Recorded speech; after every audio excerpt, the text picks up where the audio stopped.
इसके अंदर तो खैर कोई शक नहीं है कि तारिक जमील साहब का, मौलाना तारिक जमील साहब का बहुत बड़ा फैन क्लब है। और जो है अभी ट्विटर के ऊपर वो 2-3 दिन से हम इनका ट्रेंड भी देख रहे हैं कि एक जंग लगी हुई है बकायदा, जो है ना उस तरह की। एक तो वो लोग हैं जो फाड़ लो बिल्कुल प्रो प्रो मौलाना हैं, एक तो वो लोग हैं। एक वो है जो प्रो गवर्नमेंट है और उसकी वजह से वो प्रो मौलाना है। एक सही वो लोग फरमाते हैं हैं। जो कि एंटी एंटी गवर्नमेंट है, लेकिन वो मौलाना को बस ठीक है, उनके हवाले से ठीक है वो, जो ज्यादा वो कहते प्रो ठीक उसके है। हाथ नहीं है। और एक वो है जो एंटी गवर्नमेंट है और एंटी मौलाना है, तो उन्होंने एक अलग ही उन्होंने कैंपेन चलाई हुई है। और फिर एक सही उसके बाद फरमाते आपका हैं। मीडिया आ जाता है। तो ये कुछ सही 4-5 तरह फरमाते के हैं। जो लोग हैं जो जिनके मुख्तलिफ वर्जन जो है वो इस वक्त सोशल मीडिया के ऊपर हम लोग देख रहे हैं।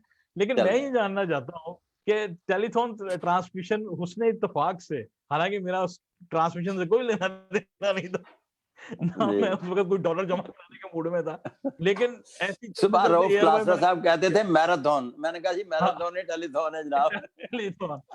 अच्छा, वो आपने भी देखी, मैंने भी देखी। जी। तो लेकिन आपका क्या ख्याल है कि मौलाना जब स्क्रीन पे आए थे, वो कुछ एग्जॉस्टिव किस्म के जो है वो जरा लग रहे थे, कुछ जरा जो है वो मेंटली तौर पे जरा जो अपसेट हुए ते? क्या था कुछ वो उसके ऊपर कुछ बॉडी लैंग्वेज तो आपने भी चेक की होगी। आपका क्या तबसरा है इस चीज़ के ऊपर? अच्छा शाह जी, इस तरह से है कि दुनिया में सबसे बड़ा जो सेटबैक आता है ना, वो उस वक़्त आता है कि जब इंसान आसाब की जंग हार जाता है। हुँ। माय ओपिनियन जो हुँ, हुँ। 100% गलत भी हो सकती है।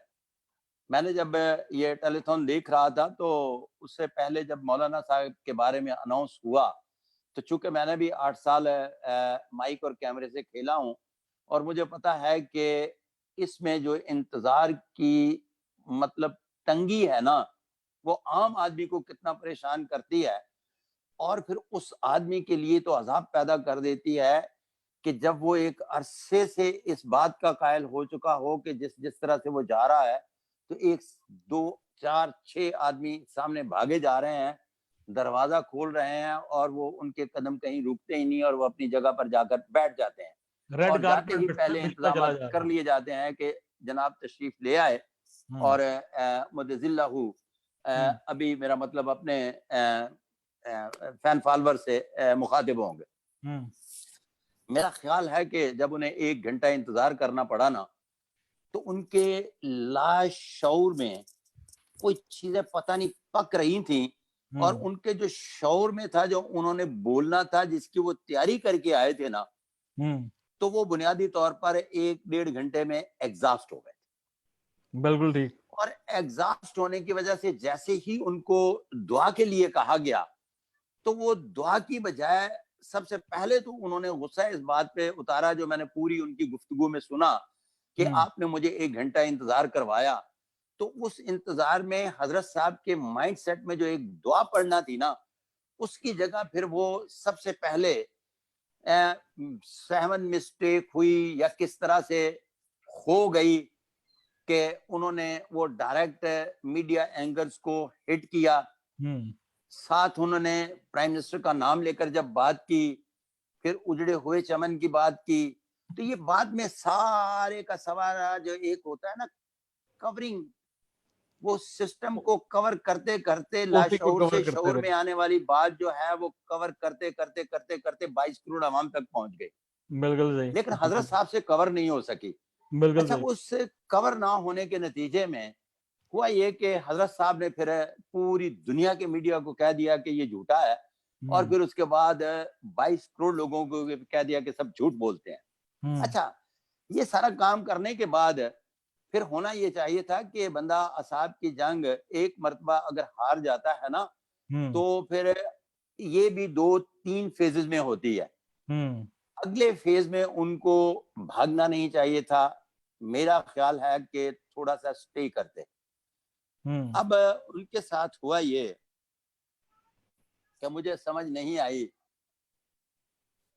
कि हज़रत साहब ने जो पहले सच बोला और उसके बाद जब थोड़ा ही टाइम गुज़रा, तो नाम न ले लेकर माफिया मांगी।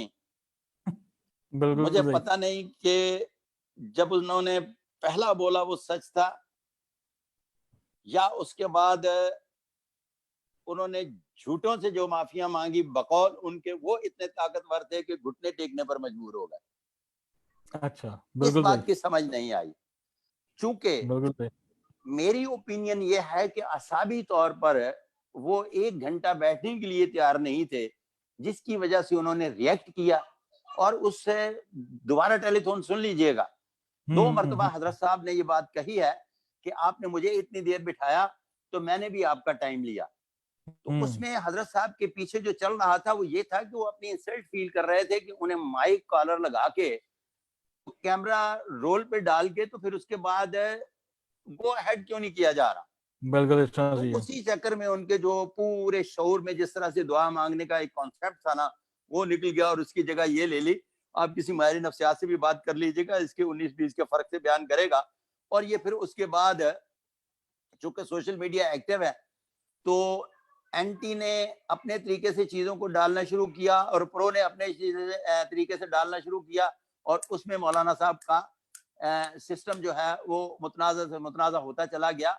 और मेरा ख्याल था कि माफी मांगना अच्छी बात है, लेकिन थोड़ा सा सोच समझ के मांगते और तरीके से मांगते, और अपने अंदर जो लाशऊरी तौर पर एक खौफ या असाब की जंग हार जाने के नतीजे में या किस तरह से बात करना थी उसका एक पैटर्न सेटल कर लेते, बिल्कुल सही। बजाय इसके कि वो खौफ के मारे जैसे ही प्रोग्राम खत्म हुआ तो उन्होंने एंकर्स को फोन करना शुरू कर दिए। मैं प्रोग्राम एक सुन रहा था मालिक साहब हाँ, का, जिसमें बिल्कुल उन्होंने मीर साहब के एंकर्स को प्रोग्राम फोन पे। करना शुरू कर दिए कि मुझे माफ कर दें। तो वो थोड़ा सा 10-12 और कॉल। सब्र करते ना, 1-1.5 घंटा डमे न जाते, तो वो बेसिकली माई ओपिनियन कि वो शो करने के बाद जब डिसऑर्डर हुए हैं ना, तो फिर डिसऑर्डर के बाद वो इन ऑर्डर होने में थोड़ा सा उन्हें जो टाइम चाहिए था उसमें वो खामोश नहीं रहे, बल्कि वो अपने मामलात को निपटाने के चक्कर में कर गए जो करना था।